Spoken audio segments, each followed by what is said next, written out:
नमस्कार, बहुत स्वागत है आप सभी का हमारी खास पेशकश भाग्यफल में और मैं हूं आपके साथ अंकुश श्रीवास्तव। कोई महिला या पुरुष अगर मांगलिक होते हैं तो मान्यता के अनुसार उनका विवाह भी मांगलिक दोष वाले व्यक्ति से ही करवाया जाता है। यदि आपकी कुंडली में भी पूर्ण अथवा आंशिक मांगलिक दोष है तो विवाह से पहले कुछ उपायों को करने से ये दोष दूर हो जाएंगे। तो आज इसी विषय पर हम विस्तार से बात करेंगे और इस विषय पर हमें विस्तार से जानकारी देने के लिए जुड़ रहे हैं ज्योतिष परिषद एवं शोध संस्था अध्यक्ष ज्योतिष आचार्य पंडित पुरुषोत्तम गौड़ जी। आचार्य जी प्रणाम, आपको बहुत स्वागत है आपका। जी आयुष्मान, श्री राम जय राम मेरे राम की जय हो। चलिए मांगलिक दोष पर बात करेंगे आचार्य जी से विस्तार से, लेकिन उससे पहले अगर आपके मन में भी कोई शंका है, कोई परेशानी अगर आपके जीवन में चल रही है तो आप भी हमारे साथ जुड़ सकते हैं और आचार्य जी से अपनी समस्या का हल जान सकते हैं। हमारा नंबर टीवी स्क्रीन पर फ्लैश हो रहा है, इस नंबर पर आप कॉल कर सकते हैं 012071537870 012071533826। और चलिए अब बिना देरी किए आचार्य जी का रुख करेंगे और उनसे जानने की कोशिश करेंगे। आचार्य जी, कई बार ये सुनने को मिलता है जब बात विवाह की आती है तो ये सुनने को मिलता है कि जो लड़की है या लड़का है उनकी कुंडली में मांगलिक दोष है। तो आपसे सबसे पहले ये जानना चाहूंगी कि आखिर ये मांगलिक दोष होता क्या है और जिनकी कुंडली में मांगलिक दोष होता है फिर उनका विवाह किस तरीके से होता है, उनके जीवन में जो बाकी के जो कुंडली के जो जातक होते हैं उनसे कैसे ये अलग होते हैं, क्या कुछ उनमें डिफरेंस देखने को मिलता है? देखिए अंकुर जी, मांगलिक दोष प्रभाव जन्म पत्री में जब होता है तो उसका एक तो 12वें भाव से होता है। अगर मंगल प्रथम घर में बैठा है, चतुर्थ में बैठा है, सप्तम में बैठा है, अष्टम में बैठा है, द्वादश भाव में बैठा है तो फिर मंगल दोष उत्पन्न हो जाता है। मंगल दोष निम्न प्रकार के होते हैं, जैसे आंशिक दोष, उच्च स्तर का दोष, अपरिक सामान्य दोष। कुंडली में जब चंद्र मंगल मांगलिक, चंद्रमा से मांगलिक होते हैं तो ये डबल मांगलिक की स्थिति में चले जाते हैं जी। और जिसमें जातक को मांगलिक व्यक्ति के साथ ही विवाह करने की हम सलाह देते हैं।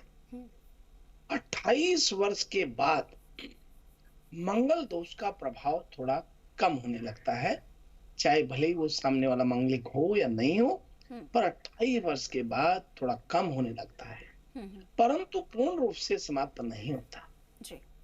इसलिए मंगल दोष का निवारण अवश्य करना चाहिए। मंगल दोष की बात करें तो हमारे जीवन की दिशा तय करती है। ग्रहों की शुभ स्थिति जीवन को खुशहाल बनाती है, वहीं अशुभ स्थिति में जीवन में कष्ट और कष्टों का रास्ता भरा होता है जी।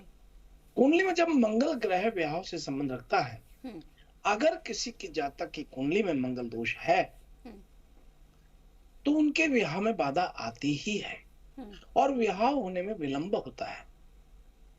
और आप देखिए मंगल दोष कई प्रकार का प्रभाव डालता है, जिससे ना तो अच्छे रिश्ते मिलते हैं, ना ही अच्छे रिश्ते टिक पाते हैं। तो इसलिए मंगल दोष का निवारण करना चाहिए। अब मंगल दोष किस प्रकार से कैसे होता है, जैसे तुला वृश्चिक राशि वालों को भाग्य का साथ मिलता है और धनु राशि वालों को विवाद की स्थिति हो जाती है यदि मांगलिक है तो। यदि कर्क राशि वालों का थोड़ा मतभेद रहेगा, सिंह और कन्या राशि वालों का जीवन सुखद रहता है, वो मांगलिक होने के बाद भी सुखद रहेगा सिंह और कन्या। मंगल दोष निवारण के उपाय की बात करें तो मंगल दोष का पीपल विवाह होता है, कुंभ विवाह होता है, शालिग्राम विवाह किया जाता है। वहीं मंगल दोष के लिए यंत्र पूजन से भी मंगल दोष शांत हो जाता है जी। मंगल दोष को दूर करने के लिए 21 मंगलवार तक हनुमान जी के मंदिर में जाकर बजरंगबली को बूंदी के लड्डू, मीठा पान, लौंग, इलायची अर्पित करें और इसके बाद ओम भौम भौमाय नमः, ओम भौम भौमाय नमः, ओम भौम भौमाय नमः, इस मंत्र का 108 बार जप करें तो भी मंगल दोष कम हो जाता है जी। अब देखिए एक बात जरूर है, चाहे वो लड़का हो चाहे लड़की हो, मांगलिक होने का मतलब है कुंडली में मंगल ग्रह की स्थिति प्रभावी है जी। व्यक्ति की कुंडली में अगर मंगल प्रथम चतुर्थ अष्टम द्वादश भाव में है हम्म। तो निश्चित मांगलिक है। और ऐसे में बिना मांगलिक के साथ शादी करेंगे तो जीवन में परेशानियां खड़ी हो जाएंगी। अब मंगल दोष का निवारण कैसे किया जा सकता है? जी। ये तो एक घट विवाह करके लड़की का होता है। मांगलिक दोष का निवारण करने के लिए आप किसी अनुभवी आपके अपने पुरोहित से संपर्क करें जी। और आज कुंडली को दिखाएं। और फिर आसान सा उपाय होता है कि आप लड़की है तो जैसे मैंने बताया कि कुंभ विवाह कर दें, घड़े के साथ फेरे करा के उसको पानी में छोड़ दें जी। और यदि लड़का है तो मंगल दोष के लिए हनुमान चालीसा की पूजा करें और हनुमान चालीसा की पूजा करके हनुमान चालीसा को पढ़ें जी। इसका बड़ा असर होता है। लेकिन ध्यान रखें कि आपको पवित्रता से रहना है। मंगलवार के दिन ब्रह्मचर्य भी रहना है, मांस भी नहीं खाना, दारू भी नहीं पीना, ये बिल्कुल सात्विक रहना है। तामसिक भोजन भी और तामसिक चीजों के से दूर रहना है। तो ये मंगल दोष दरअसल में एक ऐसा मानते हैं कि ये एक बहुत बड़ा दोष होता है और कोई ये मिथक नहीं है। ये व्यक्ति को प्रभावी होता है, प्रभाव डालता है। मंगल दोष भी दो तरह के होते हैं, एक उच्च एक पूर्ण मांगलिक दोष, दूसरा निम्न और आंशिक। तो ये कैसा मंगल दोष है? फिर उसमें भी कई बार मलय चतुर्थ और सप्तम और प्रथम और अष्टम और द्वादश स्थान पे मंगल है जी। मगर वहां शनि आपका कहीं मान लीजिए आगे पीछे हो रहा है तो फिर अपने ये मानते हैं कि वो मंगल दोष नहीं है, मंगल दोष नहीं प्रभावी हो रहा है। आचार्य जी, जैसा कि आपने बताया कुछ उपाय जैसे कि विवाह से पहले शालिग्राम विवाह करवा देते हैं या फिर कुंभ विवाह करवा देते हैं। ऐसे में एक कंफ्यूजन यहाँ पर ये था कि जो लोग मांगलिक होते हैं उनका विवाह मांगलिक दोष वाले व्यक्ति से ही होता है या फिर अगर शालिग्राम विवाह हो जाता है या फिर कुंभ विवाह हो जाता है तो उसके बाद वो जिनसे चाह रहे हैं उनसे विवाह कर सकते हैं या फिर मांगलिक दोष के व्यक्ति का ही आपस में विवाह होना चाहिए? देखिए, आपने अच्छा प्रश्न रखा। पहली बात तो ये है कि मांगलिक लड़का लड़की है तो मांगलिक से ही शादी की जानी चाहिए। फिर दूसरी बात है कि निम्न मांगलिक है, आंशिक मांगलिक है, उच्च मांगलिक है, वो भी एक बात देखी जाती है जी। इसके अतिरिक्त यदि मान लीजिए उनका लड़की है, आप पीपल के पेड़ के साथ विवाह करा रहे हैं, आप उनका घड़े के साथ विवाह कर रहे हैं, या मान लीजिए कहें कि आप उनका किस तरह से देख रहे हैं, और फिर लड़का है तो खेजड़ी के साथ विवाह कराना चाहिए जी। खेजड़ी के साथ विवाह करा देने से वो दोष कम हो जाता है और ऐसे में वो प्रभावी दोष जब कम होता है तो फिर व्यक्ति का जीवन बहुत सफल में होता है, वैवाहिक जीवन सफल होता है। और यदि मान लीजिए लड़का है तो फिर उसे हनुमान जी की सेवा पूजा करनी चाहिए, हनुमान चालीसा को अवश्य पढ़ना चाहिए, हनुमान जी को चोला चढ़ाना चाहिए जी। बिल्कुल। जब मांगलिक दोष की बात होती है तो भात पूजन एक जो है टर्म बार बार सुना जाता है। आचार्य जी, इसके बारे में जानना चाहूंगी, आखिर भात पूजन क्या है? देखिए, ये आपने बहुत अच्छा प्रश्न किया है। मैं इससे बहुत ही अच्छा प्रश्न रखा आपने। दरअसल में भात पूजन की जो बात कर रहे हैं ये क्या है कि एक तरीके से महिला हो या पुरुष हो, कोई भी हो, भात पूजन का व्यक्ति के जीवन में जैसे विवाह होता है ठीक उसी प्रकार से ये पूजन होता है।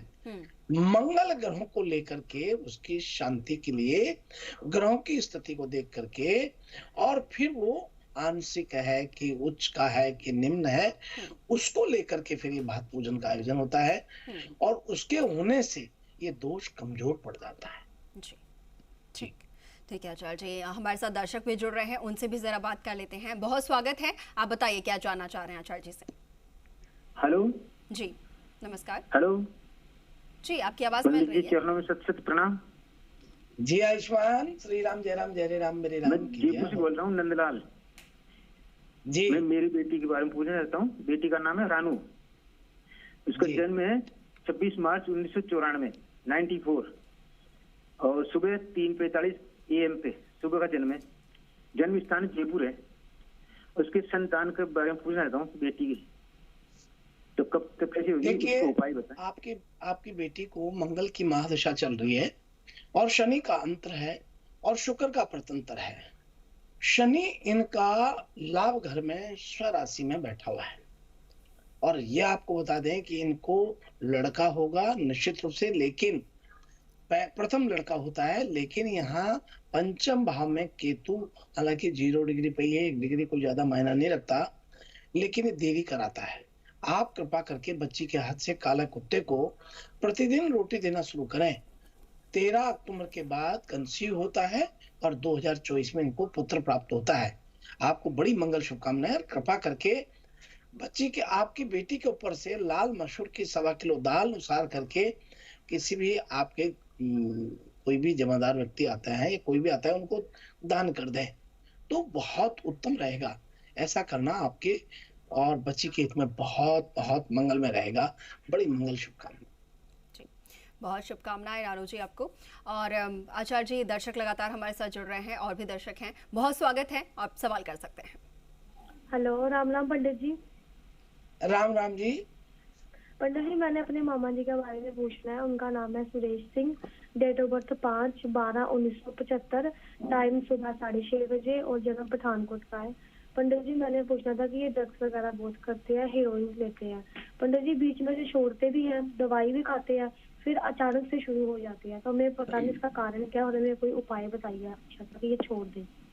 देखो, राहु की महादशा है, बुध का अंतर है और चंद्रमा का प्रतंत्र है।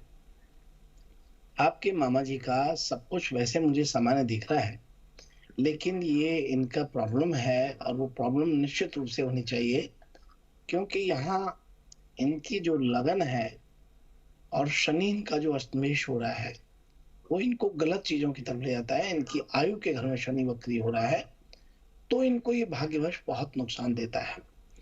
और राहु की महादशा, राहु का महादशा इनको काफी काफी कष्ट में करता है। इसलिए कृपा करके और आप अपने मामा जी को कहें कि ये इन चीजों पे ना जाए, नहीं तो इसकी आगे जाकर के बड़ी गति खराब होती है और स्वास्थ्य खराब होता है। क्योंकि राहु शुक्र की युति है और शुक्र राहु व्यक्ति को जोखिम उठाने वाला बनाता है, अच्छा स्वास्थ्य करियर पाने के लिए स्थिति में नहीं देता है, आर्थिक स्थिति गिरा देता है, व्यक्ति का स्तर को नीचे गिरा देता है, अवैध तरीके से पैसे कमाता, अवैध तरीके कार्य करता है। तो कृपा करके आप इनको ये कहें कि ये कार्य नहीं करें, और फिर भी नहीं मानते हैं तो मंगलवार के दिन, प्रति मंगलवार के दिन 11 किलो 21 किलो गुड़ आप गायों को खिलवाइए प्रति मंगलवार को, और कम से कम 21 मंगलवार खिलाएं। अवश्य इनको ठीक होने की स्थिति में आएंगे और दिमाग ठीक होगा। बहुत मंगल शुभकामनाएं। आचार्य जी, दर्शक हमारे साथ लगातार जुड़ रहे हैं, कॉलर्स और भी कॉलर्स हमारे साथ हैं, बहुत स्वागत है, आप अपना सवाल कर सकते हैं।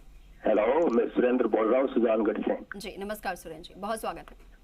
आपको बहुत नमस्कार, धन्यवाद। आचार्य जी, आपके चरणों में मेरा सत नमस्कार है। जी आयुष्मान, श्री राम, जय राम, जय राम, मेरे राम की जय। आचार्य जी, मैं ये पूछ रहा हूँ कि शुक्रवार के दिन में शिवलिंग के ऊपर सफेद तिल और जल तो चढ़ाते ही है, गंगा जल मिला के, और उसके बाद में तिल्ली का तेल होता है ना, तिल्ली का तेल वो चढ़ाता हूँ, तो वो कैसा रहेगा, उसका क्या है, ये बताएं।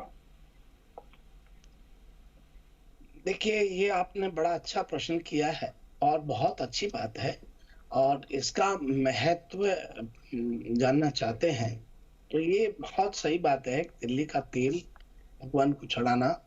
लेकिन आप ध्यान रखो, शुक्रवार के दिन हर मुश्किल को दूर करने के लिए काले तिल आप शिवलिंग पर चढ़ाते हैं तो वो ज्यादा ठीक रहेंगे, क्यों काले तिल से पितृदोष दूर होता है। शुक्रवार के दिन काले तिल आप चढ़ाइए शिव जी को, हर मुश्किल से आपका निपटारा होगा। और विशेष ध्यान रखो कि संसार में शायद कोई ऐसा व्यक्ति होगा जिसे पितृदोष नहीं हो, क्योंकि पूर्वज तो होते ही हैं, और पूर्वज किसी के अकाल मृत्यु मरते हैं तो कैसे कहीं कहीं पितृ बन जाते हैं।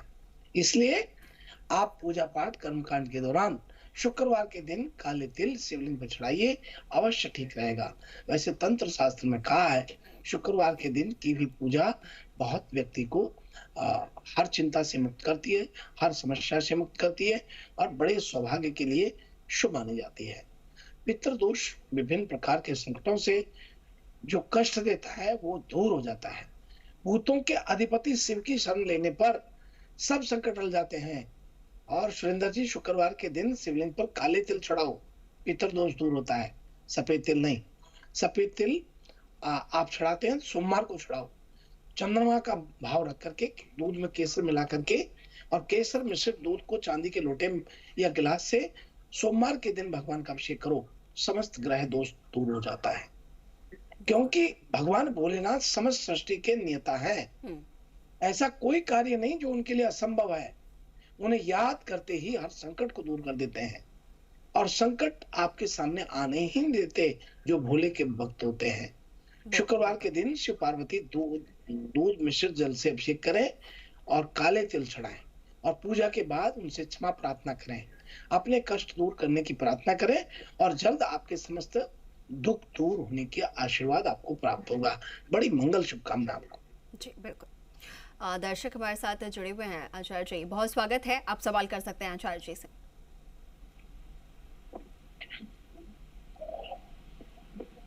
आवाज मिल पा रही है आपको?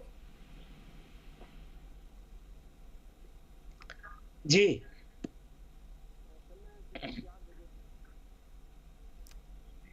आवाज मिल पा रही है आपको? आप मेरे कई अभी बहुत ज्यादा रिश्ते खराब हो रहे हैं, कई रिश्तेदारी में, इस मंदिर में, ऑफिस में, सब में रिश्ते बहुत प्रभावित हो रहे हैं। और दूसरा मेरे जो लोगों से संपर्क है, काफी संपर्क है। राजेंद्र जी बीकानेर से बोल रहे हैं, पहचान गया। आप कृपा करके अपनी वाणी को संयमित रखते हुए बात करें, क्योंकि आपको राहु बहुत ज्यादा बोलने के लिए प्रेरित करता है और परेशानी और कष्ट पैदा कर देता है। आपको तरोताजा महसूस करते हुए बोलना है और आप बेहतरीन जब बोल पाओगे जब कम बोलोगे और धीरे बोलोगे। आपके रिश्ते भी मधुर होंगे और बड़ी सरल भाव से बड़ी विनम्रता पूर्वक बात करें। अति विनम्रता भी नहीं, अति क्रोध भी नहीं, बैलेंस लेकर के बात करें। अवश्य सब रिश्ते मधुरता में तब्दील होंगे, परिवर्तित होंगे। आपको बहुत मंगल शुभकामनाएं। जी बिल्कुल। आचार्य जी, राशियों का रुख करेंगे, लेकिन उससे पहले एक और कॉलर हमारे साथ हैं, वो भी ले लेते हैं। बहुत स्वागत है, सवाल कर सकते हैं। हेलो जी नमस्कार। हाँ जी, मैंने अपने मामा जी के बारे में पूछा था। 5/12/1975 को हुआ था उनका जन्म, सुबह 6:30 बजे। तो आप उपाय बता रहे थे तो फिर फोन कट गया, तो हमें उपाय नहीं उनके पता चला। देखिए जी, उनका उपाय ये है कि मंगलवार के दिन 11 किलो 21 किलो गुड़ है। 21 मंगलवार को आपको गायों को या काले सांडों को खिलाने के लिए प्रेरित करिए मामा जी को। और मामा जी नहीं करते तो मामी जी करें, और मामी जी नहीं करते तो मामा जी का बेटा करे, या कोई भी परिवार या सदस्य उनके निमित्त करे। लेकिन ये कहा जाए कि ये फल, इसका पूर्ण पुण्य फल मेरे मामा जी को प्राप्त हो, या फिर अपनी पत्नी करे तो मेरे पति को प्राप्त हो, बेटा करे तो पिताजी को प्राप्त हो।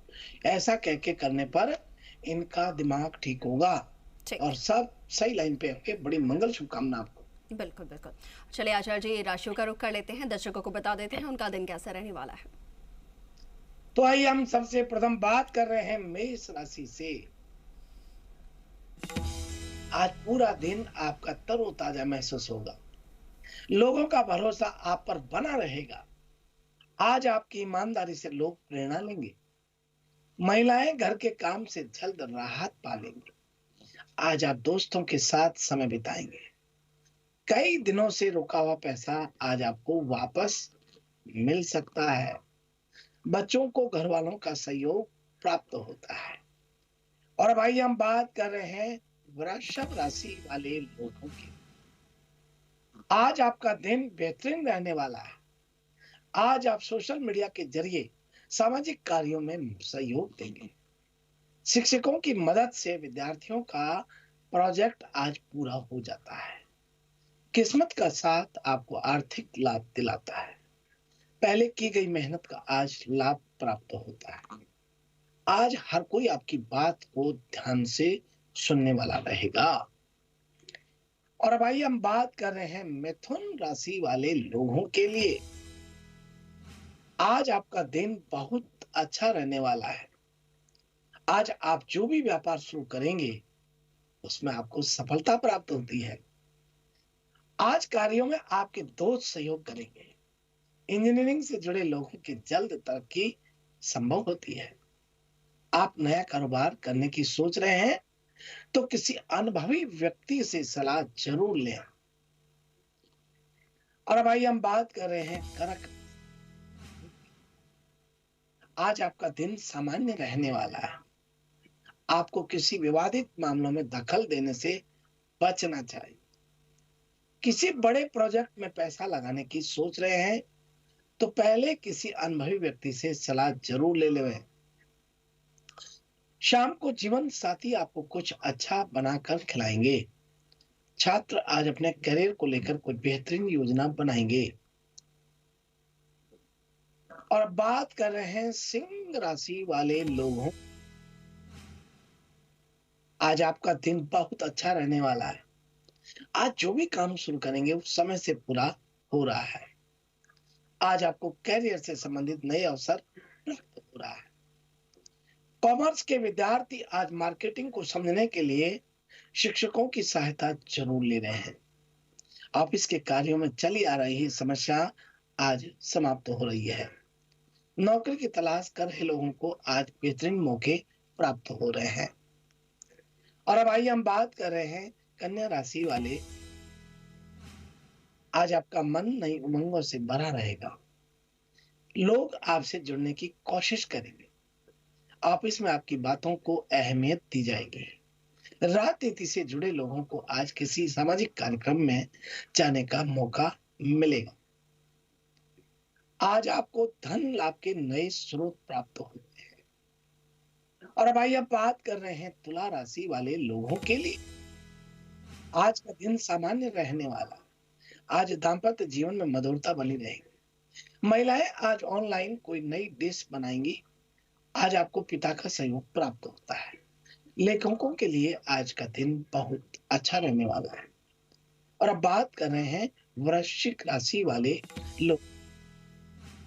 आपका दिन शानदार रहने वाला है। ननियाल पक्ष से कोई शुभ समाचार प्राप्त हो रहा है। आपके परिवार में उत्सव जैसा माहौल बनेगा। आपका व्यापार दूसरे शहरों में भी फैल रहा है। और अब बात कर रहे हैं धनु राशि वाले लोगों के लिए। आज आपका दिन खुशियों से भरा रहेगा। काम के मामले में आप बेहद व्यवहारिक रहेंगे। कई दिनों से मन में चल रही कोई बात आज जीवन साथी से शेयर जरूर करें। आज आपकी मीठी भाषा आपका काम पूरा करवाने में मदद करेगी। और अब बात कर रहे हैं मकर राशि वाले लोगों के लिए। आज का दिन व्यापार में ज्यादा मुनाफा दिलाने वाला साबित हो रहा है। आपको दूसरों से प्रेरणा लेकर काम करने की जरूरत है। आज आप माता के साथ समय बिताएंगे। माता आपसे प्रसन्न रहने वाली है। आपको धैर्य और संयम से कार्य करने की आज जरूरत है। और अब बात कर रहे हैं कुंभ राशि वाले सभी। आज आर्थिक तौर पर आपकी स्थिति बहुत मजबूत दिखाई देती है। अगर आप कोई बिजनेस करते हैं तो उसे बढ़ाने का कोई नया प्लान आप बनाएंगे। आज कोई पड़ोसी आपसे किसी प्रकार की सहायता मांगते हैं तो बिना संकोच करना चाहिए। आपका मान सम्मान बढ़ेगा। राजनीति से जुड़े लोगों को आज जरूरतमंदों की सेवा करने का मौका प्राप्त हो रहा है। किसी दोस्त या रिश्तेदार से फोन पर लंबी बात आज आपकी रह सकती है। और अब बात कर रहे हैं मीन राशि वाले सभी जातकों के लिए। आज का दिन आपका सामान्य रहेगा। ऑफिस का कोई सहकर्मी आपके विचारों का विरोध करेंगे, लेकिन आप उसे अपनी बातों से सहमत करने में सफल रहेंगे। आज बच्चों की जरूरतों का ख्याल रखें। छात्रों के लिए दिन बहुत अच्छा रहने वाला है। आज अपनी पढ़ाई को पूरी तरह से अलर्ट रहते हुए आप करेंगे। इस प्रकार से यह है आज का हमारा अपना राशिफल। बिल्कुल बिल्कुल आचार्य जी, तमाम दर्शकों को अपने आज का दिन कैसा रहने वाला है उनका बता दिया है। इसके साथ ही जो भी दर्शक हमारे साथ जुड़े, जो भी समस्याएं वो लेकर आए, उनका समाधान भी आपने बताया। आपका बहुत शुक्रिया हमारे साथ जुड़ने के लिए। जी, शुभ आशीर्वाद, सुप्रभात, श्री राम जय राम, जय जय राम, मेरे राम की जय हो। तो चलिए इसी के साथ फिलहाल के लिए भाग्यफल में इतना ही। आप बने रहे जी राजस्थान के साथ। नमस्कार।